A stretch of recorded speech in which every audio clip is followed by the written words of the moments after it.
Kagising lang namin mag-ina. It's currently 8:40 in the morning. Yeah. Nagising pa rin si Jeremy na isang beses na lang sa gabi. Ngayon naman, lumalala. Hindi naman lumalala, pero siguro yung upper respiratory tract infection niya, like, it's getting more symptomatic ba? Yeah, sisipon na siya, may ubo na siya. But, medyo may sinat pa din. Pero, thank God, hindi na siya matamlay at kumakain na siya. Medyo kumakain na siya. So, hindi pa rin bumabalik yung usual appetite niya, pero at least meron siyang intake. So, ring gulo ng buhok ko. Ngayon, ako naman, ang masakit ang lalamunan. Off pa rin ako today, and hindi ko alam kung anong gagawin namin mag-ina. Should we stay home, or should we go out and then let him play a little bit sa mall? Pero, I think dito na lang kami sa bahay. Okay, gawa muna tayo ng breakfast ni Jeremy. Oatmeal. If you're happy and you know it, stomp your feet. If you're happy and you know it, and you really wanna show it. If you're happy and you know it, stomp your feet. If you're happy and you know it, shout hooray. Hooray! If you're happy and you know it, shout hooray. Hooray!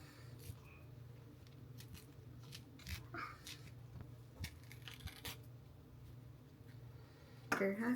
Kain na muna.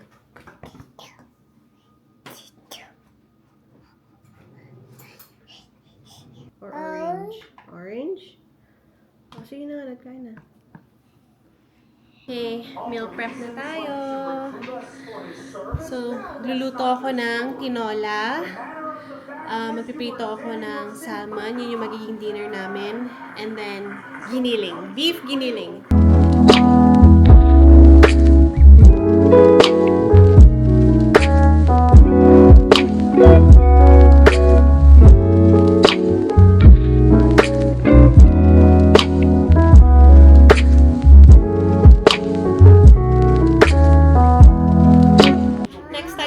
Yung salmon. Ito na lang pala luluto ko mamaya. Bangus! Kuha ka dito, anak ko.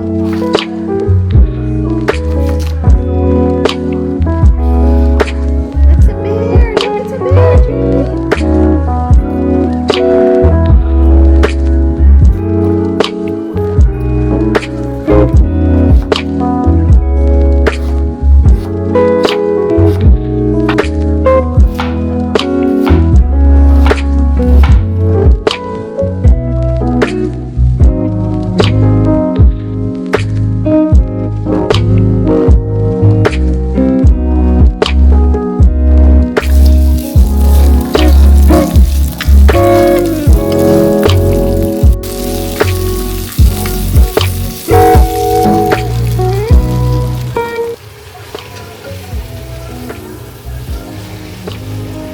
Nagtitinola ka, lagyan mo na ng patis pag ginilisa. Next na lulutuin ko naman is giniling. Okay, takpan muna natin itong tinola.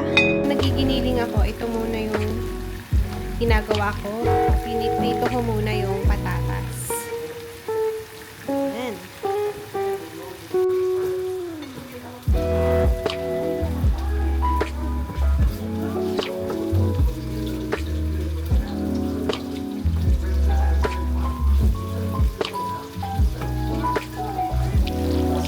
Na natin yung bawang, sibuyas, and kamatis. Ilagay na natin yung sayote sa tinola. At hayaan kumulo. Ito ng ating isa. Next is the meat. So, yan na yung meat.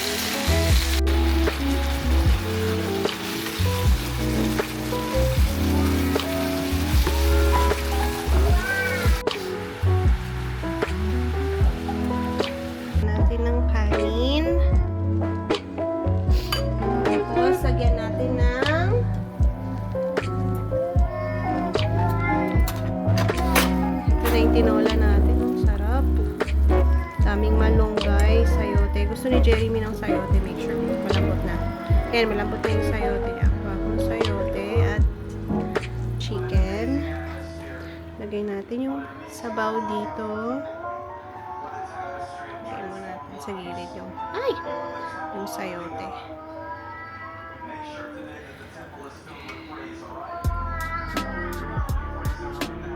And since Jeremy loves sabaw, let's put more sabaw and malunggay. Ayan. Kainin ko muna yung anak ko. One more subo. Water first.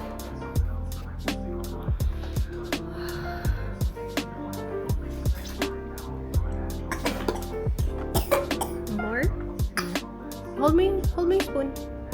Hold me yung spoon mo. Jesus. Sarap po, anak.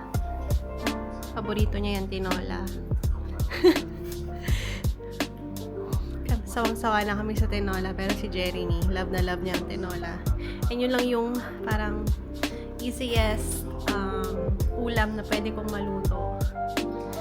Kasi wala nang strength ang lola.